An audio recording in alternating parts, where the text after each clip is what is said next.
দেখো।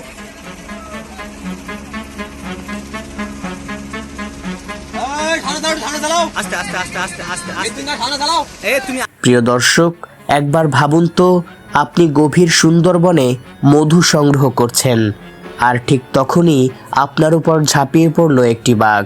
কোনো সুযোগ নেই, পালানোর পথ নেই, চোখের সামনে সাক্ষাৎ মৃত্যু। আজ আপনাদের শোনাবো সাতক্ষীরার বাবলু গাজীর সেই অবিশ্বাস্য বেঁচে ফেরার গল্প। বাঘের চোয়াল থেকে তিনি কিভাবে লড়াই করে ফিরে এলেন। মৃত্যুর মুখ থেকে বেঁচে ফেরা বাবলু গাজী আজ নিজ মুখে শোনাবেন তার সেই রোমাঞ্চকর অভিজ্ঞতার কথা। এর মধ্যে আমার ডাইন সাইড দিয়ে বাঘ লাফ দিয়ে পড়েছে। পড়ার পরে ওই আমার ও ফেলে দেওয়ার পরে আমার ওই 4 জন লোক ওখানে 20-22 সামনে ওরা দাঁড়িয়ে দিয়েছে, আর বাঘ কিন্তু আমার ঢাসছে। এবার আওয়াকুতি করার পরে বাবলু গাজী বর্ণনা করেন, বাঘটি তার শরীরের ডান পাশে প্রচণ্ড শক্তিতে কামড়ে ধরেছিল। তার বাঁ হাতে ছিল মধু সংগ্রহের দড়ি। বাঘের মতো একটি হিংস্র প্রাণীর থাবায় পড়েও বাবলু গাজী হার মানেননি। তিনি বাঘের মাথায় যে জট ছিল তার মধ্যে কৌশলে দড়িটি পেঁচিয়ে ফেলেন।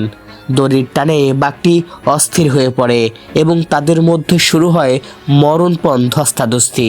সেই ধস্তাধস্তির এক পর্যায়ে বাঘটি তাকে ছেড়ে চলে যায়। মৃত্যুর হাত থেকে ফিরে আসার পর বাবলু গাজী যখন দেখলেন তার কাঁধের অবস্থা খুবই ভয়াবহ, তখন তিনি আর দেরি করেননি। কোমরে থাকা গামছা দিয়ে ক্ষত স্থানটি শক্ত করে বেঁধে ফেলেন। বাঘের সেই কামড়ে তার কাঁধের হাড় পর্যন্ত ভেঙে গিয়েছে। করার পরে এইবারে বাঘের মাথা ছিল জট, ওই জটে বাড়ি খাওয়ার পরে আমার কাছে কিন্তু ওই ড্রামের দড়ি ছিল আমার বামাতে। এবারে দড়ি দিয়ে ওই জটে পেঁচে দেওয়ার পরে এবার ওই ড্রাম দেখুন আমি ঘাড়ের থেকে সরিয়ে দিয়েছি, ও আমার ডাইন বাড়ে আগলা ছিল আর বাম বাড়ে কিন্তু ওই ড্রামে দিয়ে ফেলে নিয়েছিল। এবার ওই ড্রামে যখন পার পরে পুড়িয়েছে সেগুলো লাতি শুরু করে দিয়েছে ড্রামে, হিংসাকারী যায়। এবার ড্রামে পয়লা এক লাতি দিয়েছে, ড্রাম সরিয়ে নিয়ে পরের লাতি দিয়েছে, দিলে ওর মাথার ওই চুল ছিঁড়িয়ে ছুঁয়ে জট ছিঁড়িয়ে ছুঁয়ে দিলি পরে এবার খ্যাস কামড় দিয়ে ওই ডক্কর দিয়ে ওই বাঘ ওই সামনে চলে গেছে। যাওয়ার পরে আমি ওখানতে হামুর ডিফানা উঠে আইসে আমাদের লোকজনের কোলে কাছে আসছি। আসার পরে আমার নিজের ঘাড়ের গামছাতে আমি ঘা ব্যান্ডেজ করেছি, কুড়ে আমি বললাম তোরা হাট, আমার নিয়ে হাট।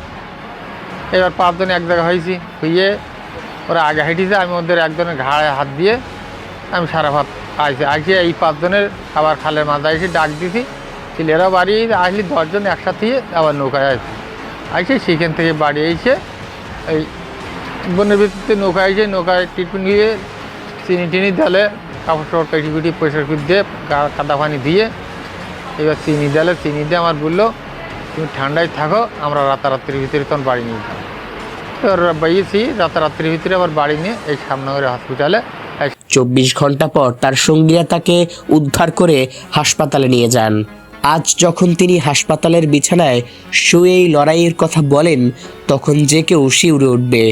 বাঘের সাথে খালি হাতে লড়াই করে জীবিত ফিরে আসা বাবলু গাজীর সেই সাহসের কোনো তুলনা হয় না।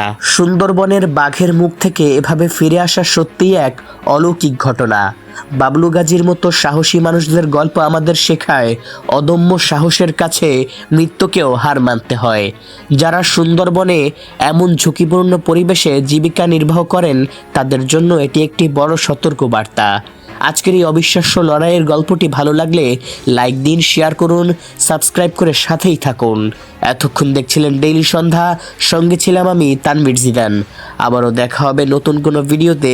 সেই পর্যন্ত ভালো থাকবেন, সুস্থ থাকবেন, ডেইলি সন্ধ্যার সাথে থাকবেন। আল্লাহ হাফেজ, আসসালামু আলাইকুম।